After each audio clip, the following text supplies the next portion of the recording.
ಅವೆಲ್ಲ ಕತೆ ಬೇಡಪ್ಪ. ನಾನು ಒಂದು ಏನು ಸರ್ಕಲ್ ಮಾಡಬೇಡ ಆಯ್ತಾ? ಕೇಳ್ರಿ ಇಲ್ಲಿ ಅವ್ನಿಗೆ ಯಾವಾಗ ರಿಸರ್ವ್ ಮಾಡ್ತೀರಾ?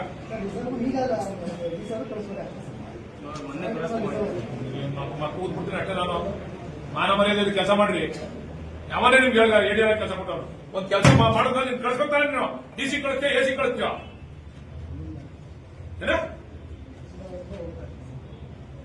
ಏನ್ ನೀವಿಬ್ರು ಏನ್ ಆಟ ಆಡ್ತಿದ್ದೀರ ರೈತರಲ್ಲಿ? 6,000 ಕೈಲಿ ಒಂದು 6 ಹಾಕ್ತಾರೆ ಇಬ್ರು. ಜನ ಯಾಕೆ ಕೂತಾರೆ ನಿಮ್ಮ ಹತ್ರ? ದುರಸ್ತಿನಲ್ಲಿ ಜಾಗ ಬಿಟ್ಟಿದ್ದೀರಾ? ಹೌದಪ್ಪ, ದುರಸ್ತಿ ಮಾಡ್ಬೇಕಾದ್ರೆ ರಿಸರ್ವ್ ಮಾಡಿದ್ದೀರಾ? ಏನು ನೀವಿಬ್ರೇ ಹೇಳ್ರಿ. ಈಗ ನೀವಿಬ್ರೇ ಏನ್ ಮಾಡ್ತೀರಿ ಹೇಳಿ? ಅವ್ರು ಮಾಡ್ಬೇಕು ಹೇಳ್ತಾರೆ.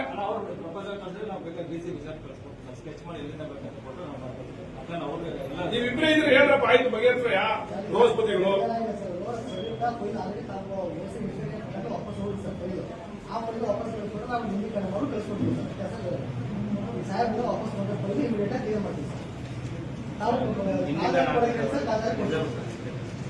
ತಹಶೀಲ್ದಾರ ಅವ್ನು ಹೇಳಿಯಲ್ಲ.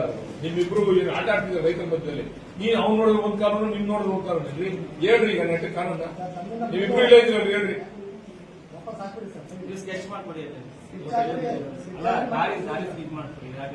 ಈಗ ಹಾರ ತರಿಸ್ತೀನಿ, ಇಬ್ರಿಗೂ ಒಂದು ಹಾರ ಹಾಕ್ಸ್ತೀನಿ. ನೀವಿಬ್ರು ಮಾಡೋ ಕೆಲಸಕ್ಕೆ ಜನ ಮಕ್ಕಳಿದ್ದಾವ್ರೆ.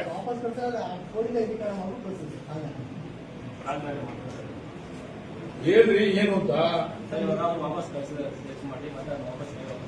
ಯಾರು ಸ್ಕೆಚ್ ಮಾಡಿ ಎಲ್ಲಿ ಕಳ್ಸಿದ್ದೀರಿ? ಈಗ ಏನಂತ ಆದೇಶ ಮಾಡೋರು? ಎಲ್ಲದ ಫೈಲ್ ಅದು ಎತ್ಕೊಂಡ್ಬರೋದು ಫೈಲ್ ಎತ್ಕೊಂಡ್ಬಿಟ್ಕೊಂಡು ಬಗೆಹರಿಸ್ಬೇಕಲ್ಲ ನೀವು.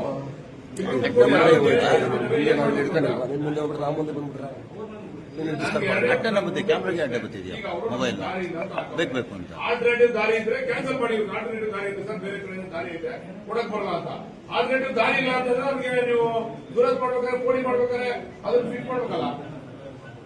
ಅದು ನಾನೆಲ್ಲ ಮಾಡೋದು. ನೀವೊಂದು ಎಲ್ಲದ್ದು ರೆವಿನ್ಯೂ ಡಿಪಾರ್ಟ್ಮೆಂಟ್ ಈ ಅವಕ್ಕೆ ಕೆಲಸ ಮಾಡಿಸ್ಬೇಕು. ನಾನು ಸರ್ವೆ ಮಾಡ್ಬಿಟ್ರೆ ಅಂತಂದ್ರೆ ನಾನು ಸರ್ವೆ ಮಾಡ್ತಾ ಇವತ್ತು ಎಲ್ಲಾದ್ರೂ ಡಿಪಾರ್ಟ್ಮೆಂಟ್ ರೆವಿನ್ಯೂ ಡಿಪಾರ್ಟ್ಮೆಂಟ್ ನೀನ್ ಕಡೆ ಇಟ್ಟು ನೀವು ಕೂತ್ಕೊಂಡು ಕೆಲಸ ಮಾಡಿಸ್ರಿ.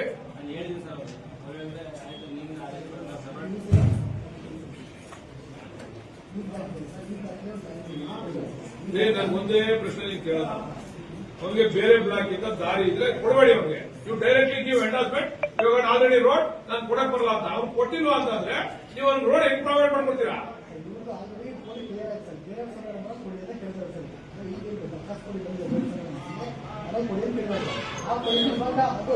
ಈಗ ಪ್ರತಿ ನೀವು ಕೋಡಿ ಮಾಡ್ಬೇಕಾದ್ರೆ P1 ನಂಬರ್ನ ನೀವು ರೋಡ್ ಬಿಡ್ಲೇಬೇಕಲ್ಲಪ್ಪ. ಮೇಲೆ ಹಿಂದ್ಗಡೆ ಏರೋಪ್ಲೇನ್ ಇರ್ತಾನೆ. ಈಗ ಏನ್ ಮಾಡಿದ್ಯಾ ಇದನ್ನ ಸ್ಪೆಸಿಫಿಕ್ ಕೇಸು. ನೀವು ನನ್ಗೆ ಬರ್ಲಿಲ್ಲ ಅಂತಿದ್ರೆ ಇದು ಮತ್ತೊಂದು ಕೇಸು.